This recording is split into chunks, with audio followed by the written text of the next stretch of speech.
But the truth is, I grew up around wealth, but I was never in wealth. Hello, hello, hello. It is that time again where I feel free to dump my traumas here, feel the pain, share insights, reflect, try to heal, and above all, learn from it. For years, people thought I grew up for money, especially for a country that is as classist as Nigeria. But the truth is, I grew up around wealth, but I was never in wealth. I grew up with a lot of wealth around me, seeing a lot, which I'm going to dive right into later. But I grew up seeing all these things and I know how it works, but I never was into it. I never owned it.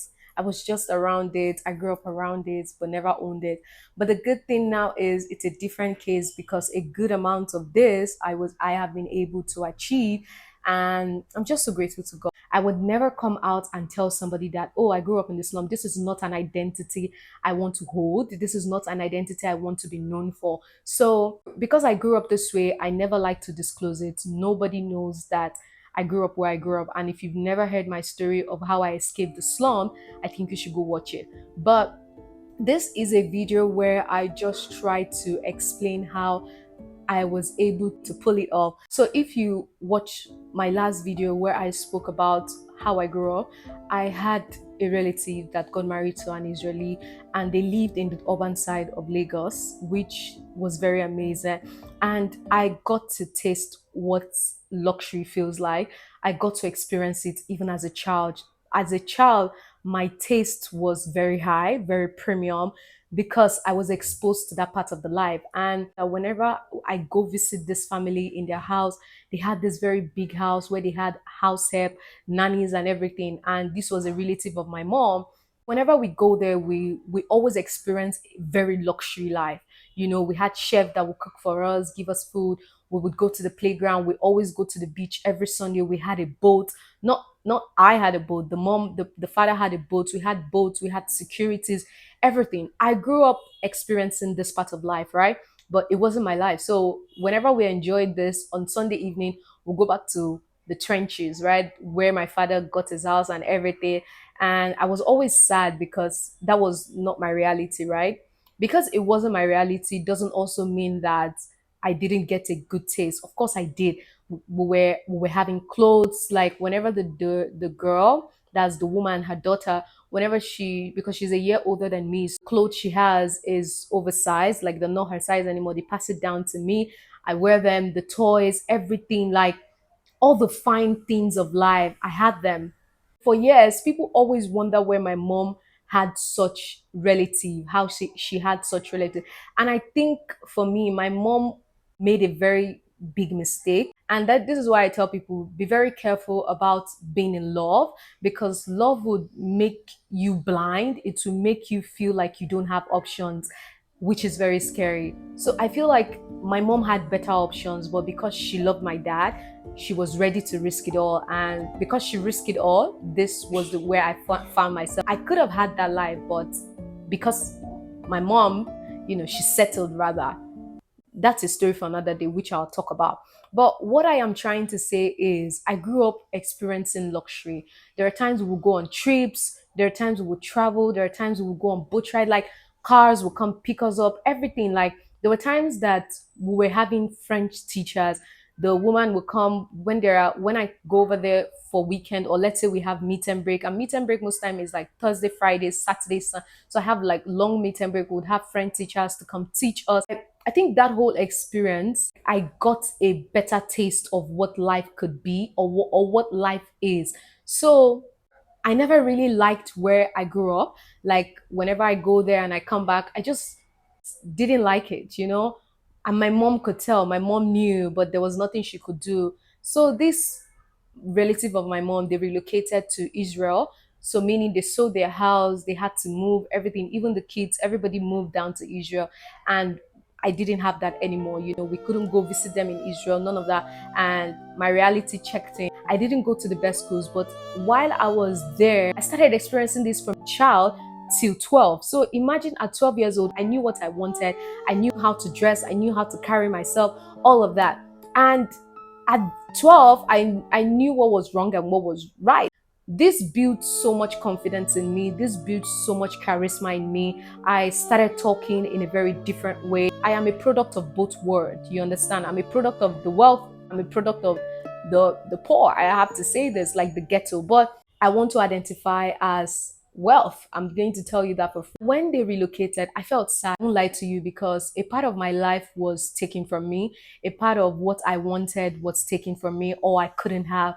And while I couldn't have that, I had to just deal with it. There was nothing I literally could do about it. And I started implementing it. I started, doing better. I started focusing more on my education. I started wanting to be best. There was a time when I went to a government school, by the way. I remember everybody wanted to be my friend because I spoke French. Whenever it was French exams, I did so well. People loved me because I was so good at it, and I was so good at it, school, education, all of that. I loved it so much. The painful part was I had to adapt to it. Oh my God, I would not get the fine clothes anymore. I would not get the trips or the luxury, the enjoyment, all of that. It was sad. I have to say that it was very, very sad, but it never really changed who I was because that life, that training, what I learned, what I knew really impacted so much in my life that I never forget to this day. So I remember when I would go to high school, my friends would be like, "Oh my God, why are you like this?"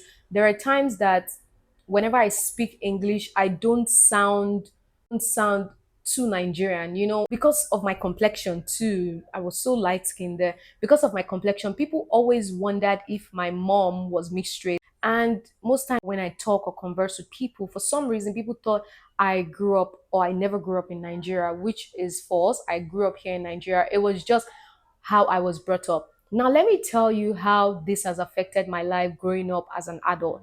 Money is not the only thing that makes you wealthy.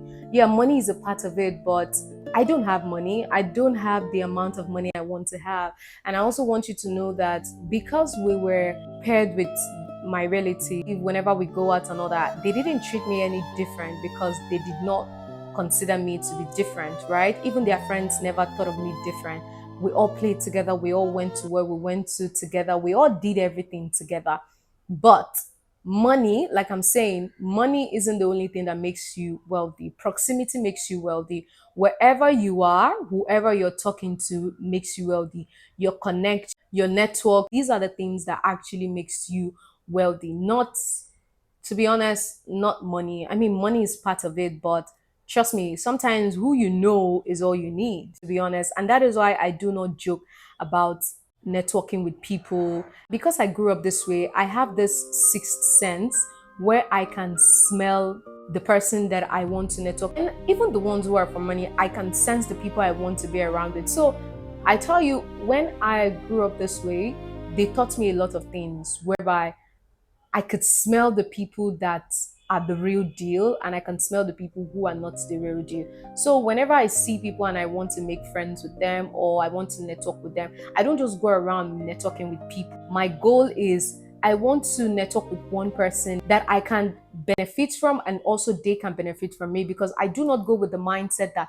I want from you, I want from you. I also want you to want something from me. And I look at myself, because in the last few years I have worked a lot on myself in terms of my looks, in terms of how I behave, in terms of how I carry myself, all of that. You can learn so much from me, my exposure. One thing about me is you would always benefit something if you're close to me. Because I have built myself this way, it is not a problem for me to network with people higher. Growing up, people called me names like I have high taste, like I'm too proud. I should come down from my horses. Like, who do you think you are? All of that thing. But the truth is, you have to actually have taste to want to be better. And growing up in this set of life, it actually made me have taste. I do not settle for anything. I remember dating, my dating pool was not just to date. My dating pool was, what's up? What is happening? How can I be better? I didn't date people in school because the school I went to was not the school I would love to be around. It's not the type of school. I started dating people from private schools. I went to a public school, but I dated people from private schools, schools that were better, that the parents paid good money for. Those were the people I was dating. I didn't date people from my school, my public school. No way. Why am I benefiting? What am I? So at early on, I started having taste. And if you remember in my story, I was telling you, like, oh, I worked in an international kindergarten, like this Italian family.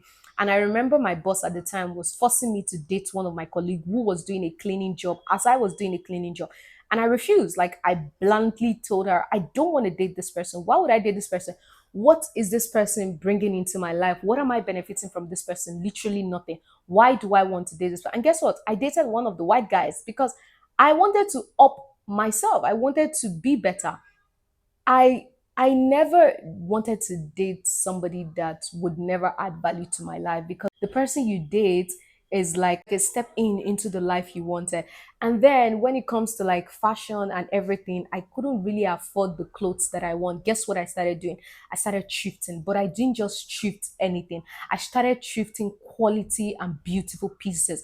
And one thing about me is, because most of these clothes were passed down to me, I know good clothes. I know Ralph Lauren. I know quality clothes. And because I knew quality clothes, I started shopping for good quality pieces. But I couldn't buy the brand new ones, so I started thrifting there. And that was how I built my style, built myself. And to the day I started, I'm able to like buy these things. I started buying the brand new ones. But this was how I started. I had a vision. I knew I've always had taste. I knew I've always been classy. I knew I've always been, yeah, people will call you names. People would say, oh, you are this, you are that. But the truth is, if you don't have taste, you will remain where you are. You would never grow. I'm telling you nothing but the gospel truth. Having taste would differentiate you from people who are desperate and people who are not. Having taste would put you on a pedestal. I just recently I met one of my friend who I've known him for a very long time, and he came to the country, and then he said, "You are so bougie." I'm like, Why did you say that?" He said, "The way you carry yourself, the way you act, you don't act like the regular girl." I'm like, what were you expecting?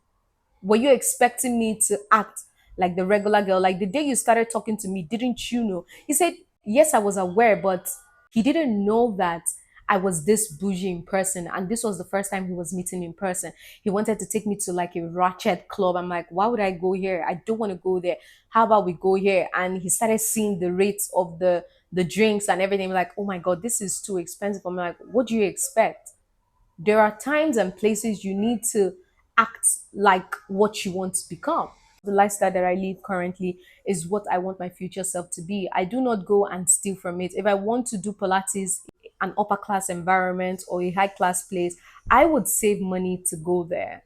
I will go there maybe once in a while, I'll go there. But if you check me, you see that, okay, this girl is a part of it. You see like, clips of me doing Pilates. Even though I don't go to these places, I do it at home. I make my home very comfortable, very peaceful, so that I can gradually attract the life that I want to live. Now, let me tell you this, and I'm going to just end with this. Like I said, wealth is your network, your confidence. If you don't have confidence, even the people who are Nepo babies, some of them are very shy. A lot of them, the Nepo babies, a lot of them pray to have confidence like you.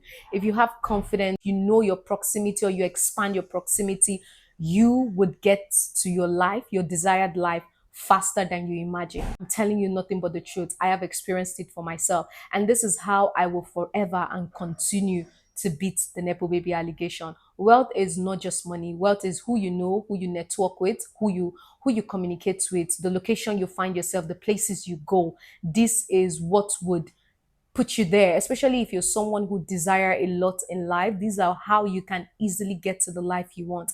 And acting well, when you want to be like the Rome, you have to act like the Rome. How do they act? How do they talk? How do they carry themselves? These are attributes that you need to start learning. I know, yes, sometimes it can be hard, but it's better you start learning so that when you get to that point, it will become easy and becomes very free for you to navigate, meaning you won't have problems and you would not feel like you are faking it, if that makes sense.